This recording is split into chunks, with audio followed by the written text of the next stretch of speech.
खाद्य सुरक्षा योजना के ऑनलाइन आवेदन प्रारंभ हो चुके हैं और अभी तक ई मित्र पे सर्विस नहीं आई है। तो अगर आपके ई मित्र पे कोई कस्टमर आता है खाद्य सुरक्षा योजना में आवेदन करवाने के लिए, तो आप ऑनलाइन आवेदन किस प्रकार से करेंगे। इसके अलावा आवेदन के दौरान निष्कासन की जो श्रेणी आ रही है वहाँ पे क्लिक करना है या फिर नहीं करना, ओटीपी नहीं आ रहे हैं तो क्या करना है, तो इस प्रकार की कंप्लीट जानकारी आप सभी को फॉर्म भर के बताने वाला हूं। तो सबसे पहले गूगल पे जाके फूड ड्राइव लिख के सर्च करना है। इस प्रकार से FOODRAJ, फिर ये वाला पोर्टल आपको दिखाई देगा, अभी आप देख सकते हैं। तो इस पोर्टल को ओपन करना है। जैसे ही पोर्टल ओपन हो जाएगा इस प्रकार से दिखाई देगा राजस्थान सरकार खाद्य एवं नागरिक आपूर्ति विभाग। तो आपको थोड़ा सा नीचे ड्रैग करना है और यहाँ पे आपको ऑप्शन मिल जाएगा खाद्य योजना में आवेदन का। तो जस्ट यहाँ पे क्लिक करना है। अब यहाँ पे आने के बाद खाद्य सुरक्षा योजना का नया आवेदन करने के लिए यहाँ पे क्लिक करना होगा। एक बार आवेदन कर लिया उसके बाद स्टेटस देखने के लिए यहाँ पे क्लिक करना होगा। तो जस्ट आप यहाँ पे क्लिक करेंगे। उसके बाद यहाँ पे जिला लेंगे जिस जिले का आप आवेदन कर रहे हैं। उसके बाद राशन कार्ड नंबर यहाँ पे दर्ज करने हैं। उसके बाद राशन कार्ड खोजे पे क्लिक करना है।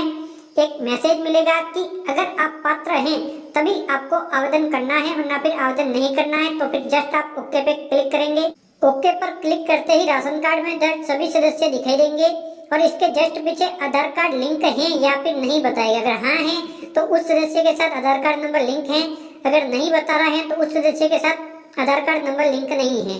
तो परिवार के किसी भी एक सदस्य के साथ यहाँ पे आधार कार्ड नंबर लिंक होना जरूरी है, तभी आप आवेदन कर सकते हैं। अगर परिवार के सभी सदस्यों के साथ आधार कार्ड नंबर लिंक नहीं है तो आप आवेदन नहीं कर सकते। पहले आपको यहाँ पे लिंक करवाने होंगे आधार कार्ड। एक बार आधार कार्ड लिंक हो गए उसी के बाद आप आवेदन कर सकते हैं। तो आवेदन के लिए सुने पे क्लिक करना है। जैसे ही सुने पे क्लिक करेंगे तो यहाँ पे डायरेक्टली एक आधार कार्ड के साथ लिंक का मोबाइल फोन नंबर पे ओटीपी नंबर भेज दिए जाएंगे। अगर आधार कार्ड के साथ मोबाइल फोन नंबर लिंक नहीं है तो भी ओटीपी नंबर नहीं भेजे जाएंगे। तो यहाँ पे लिंक होना जरूरी है। तो उसके बाद जस्ट आप ओके पे क्लिक करेंगे। अब जो ओटीपी नंबर प्राप्त हुए हैं उसे जस्ट यहाँ पे दर्ज करना है। ओटीपी नंबर दर्ज करने के बाद सबमिट पे जैसे क्लिक करेंगे तो आपका आवेदन फॉर्म ओपन हो जाएगा। यहाँ पे राशन कार्ड नंबर आ जाएंगे, यहाँ पे खाद्य सुरक्षा का प्रकार नाम आ जाएगा, एड्रेस आ जाएगा और राशन के दुकानदार का नाम आ जाएगा, परिवार के सभी सदस्य आ जाएंगे। तो सबसे पहले व्यवसाय लेना है परिवार के सभी सदस्यों का। उसके बाद किसी सदस्य के नाम से गैस कनेक्शन है तो उस सदस्य के आगे 17 डिजिट की आईडी डालनी है, फिर मोबाइल फोन नंबर डालने हैं सभी सदस्य के। तो सबसे पहले यहाँ पे व्यवसाय में ले लेता हूँ। उसके बाद इसके नाम से एलपीजी आईडी है तो डाल देनी है, गैस कनेक्शन लिया हुआ है तो, वरना फिर नहीं, फिर मोबाइल फोन नंबर डालने हैं। इसी प्रकार से परिवार का जो दूसरा सदस्य है उसका भी यहाँ पे व्यवसाय आपको ले लेना है। अब अगर इस सदस्य के नाम से गैस कनेक्शन है तो आपको डाल देना है 17 डिजिट की जो एलपीजी आईडी होती है, यहाँ पे देख सकते हैं, ये आपको जरूर डालनी है। अगर गैस कनेक्शन है तो ये आपको विशेष करके ध्यान रखना है और फिर मोबाइल फोन नंबर डालने हैं। उसके बाद यहाँ पे तीसरे सदस्य का लेंगे तो जितने भी सदस्य हैं सबका व्यवसाय लेना है और उसके बाद उनके मोबाइल फोन नंबर डालने हैं और जिस सदस्य के नाम से गैस कनेक्शन है वो आपको डाल देना है। तो मैं ये सभी कंप्लीट कर लेता हूँ। ये सभी कंप्लीट कर लेने के बाद आपको जस्ट आगे बढ़ना होगा। आगे वाले भाग के अंदर अगर आप निष्कासन की श्रेणी में आते हैं, इन श्रेणियों में, तो आप आवेदन नहीं कर सकते, इस बात का ध्यान रखना है। जैसे कि कोई यहाँ पे आयकर दाता है, इनकम टैक्स देता है तो आवेदन नहीं कर सकता। तो मैं जस्ट यहाँ पे क्लिक करता हूँ। ऐसे परिवार जिसके अंदर कोई सरकारी कर्मचारी हैं या फिर 1 लाख रुपए से अधिक की पेंशन ले रहे हैं तो वो भी आवेदन नहीं कर सकते, ध्यान रखना। इन कैटेगरियों वाले आवेदन नहीं कर सकते। मैं यहाँ पे टिक करूंगा कि मैं इसके अंदर नहीं हूँ। उसके बाद यहाँ पे किसी के पास 4 पहिया वाहन है, ट्रैक्टर व वाणिज्य वाहन को छोड़ के, तो वो भी आवेदन नहीं कर सकता। यानी कि ट्रैक्टर है या फिर कोई वाणिज्य वाहन है आपके जीवन व्यापन करने के लिए तो चलेगा, लेकिन पर्सनल यूज के लिए कोई वाहन है तो आप आवेदन नहीं कर सकते। इसके अलावा यहाँ पे देख सकते हैं, अगर आपके पास जो भूमि आई हुई है वो लघु किसान की जो सीमा होती है उससे अधिक है तब भी आप आवेदन नहीं कर सकते। तो मैं यहाँ पे टिक करता हूँ कि मेरे पास यहाँ पे लघु सीमा से कम है। इसके अलावा परिवार की आय 1 लाख से अधिक है तब भी आप आवेदन नहीं कर सकते, परिवार के सभी सदस्यों की मिला के। तो यहाँ पे 1 लाख रुपए या फिर उससे कम आए हैं, 1 लाख रुपए से कम आए हैं वही आवेदन कर सकते हैं। उसके अलावा यहाँ पे जो ग्रामीण क्षेत्र के अंदर 200 वर्ग फीट से बड़ा अगर पक्का मकान है तब भी आप आवेदन नहीं कर सकते। अगर पक्का मकान है 200 वर्ग फीट से तो आप आवेदन नहीं कर सकते। तो यहाँ पे मैं टिक करता हूँ, मेरे पास नहीं है। नगर परिषद और नगर निगम के अंदर 1000 वर्ग फीट से बड़ा अगर यहाँ पे पक्का मकान है तो आप आवेदन नहीं कर सकते। तो ये ध्यान रखना है, नगर परिषद नगर निगम के अंदर। लेकिन अगर कच्ची बस्ती में है तो चलेगा, तो कोई बात नहीं। तो ये बात है यहाँ पे। और अगर नगर पालिका है तो 500 घन फीट का यहाँ पे ऑप्शन दिया गया है, तो ये सब मैं टिक कर लेता हूँ। उसके बाद जाति की श्रेणी, तो यहाँ पे जाति की श्रेणी लेनी है, आप कौन सी जाति की श्रेणी में आते हैं, तो ये भी सबसे महत्वपूर्ण है। बिल्कुल सही जाति की श्रेणी सिलेक्ट करनी है। फिर समावेशन की श्रेणी, जिस श्रेणी के तहत आपको खाद्य सुरक्षा योजना में जोड़ा जाएगा उस श्रेणी में होना जरूरी है। इन सब में तो आपको होना नहीं चाहिए, लेकिन जो समावेशन की श्रेणी है इसमें से एक श्रेणी के अंदर कोई है तभी आवेदन कर सकते हैं। इनमें से कोई भी एक श्रेणी, अगर इनमें से किसी भी श्रेणी में कोई नहीं है तो आवेदन नहीं कर सकता।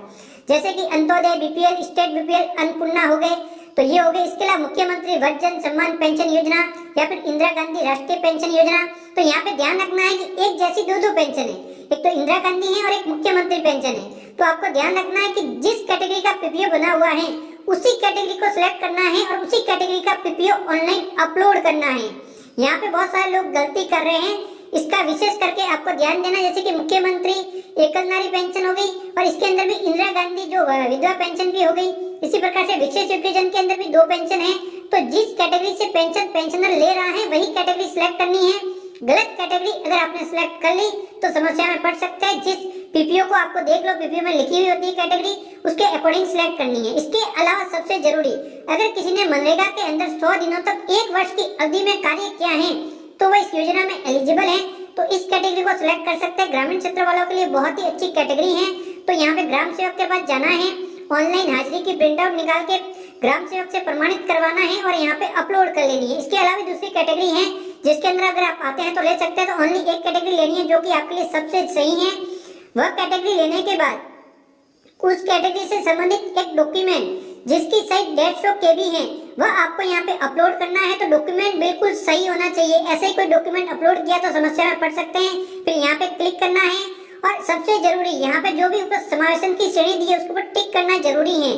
तो आप समझ चुके होंगे कि टिक करना है या फिर नहीं। उसके बाद सेव पे क्लिक करना है। जैसे सेव पे क्लिक करेंगे आवेदन सबमिट हो जाएगा, आपको एक मैसेज मिल जाएगा, आवेदन क्रमांक मिल जाएगा। ओके पे क्लिक करके करेंगे। उसके बाद फॉर्म की प्रिंट आउट निकाल लेंगे। प्रिंट आउट निकालने के बाद वापस आप मेन पेज पे जाएंगे। जब भी आपको स्टेटस देखना है यहाँ पे जस्ट आप क्लिक करेंगे। उसके बाद जो आवेदन यहाँ पे जो राशन संख्या डाल के यहाँ पे क्लिक करेंगे, तो यहाँ पे राशन कार्ड संख्या यहाँ पे क्लिक करेंगे। यहाँ पे राशन कार्ड नंबर बताएंगे, आवेदन क्रमांक, कब आपने आवेदन किया है, समावेशन की श्रेणी कौन सी थी और आपका आवेदन कौन से स्तर तक पहुंचा यहाँ पे बताएंगे। तो आवेदन के 30 दिनों के अंदर अंदर आपका फॉर्म या तो एक्सेप्ट होगा या फिर रिजेक्ट होगा। 2 ऑप्शन ही इस बार दिए गए हैं। तो यहाँ पे आपको आवेदन में कोई भी गलती नहीं करनी है। अगर गलती हुई तो आपका आवेदन रिजेक्ट हो जाएगा और उसके बाद आप कुछ भी नहीं कर सकते। तो इस बात का विशेष करके ध्यान रखना है। श्रेणी का दस्तावेज बिल्कुल सही अपलोड करना है। इसके अलावा निष्कासन की श्रेणी में अगर आप आते हैं तो आपको आवेदन नहीं करना है। तो आप कंप्लीट डिटेल में समझ चुके होंगे कि खाद्य सुरक्षा योजना 2025 के अंदर आप ऑनलाइन आवेदन किस प्रकार से कर सकते हैं। एक बार आवेदन हो गया, संबंधित अधिकारी के पास पहुंच जाएगा। एक कमेटी बना के 30 दिनों के अंदर अंदर जांच करेंगे। जांच के अंदर योग्य पाए जाते हैं तो आपका नाम खाद्य सुरक्षा योजना में जुड़ जाएगा और उसके बाद राशन की सामग्री आप ले सकते हैं। तो बाय बाय दोस्तों।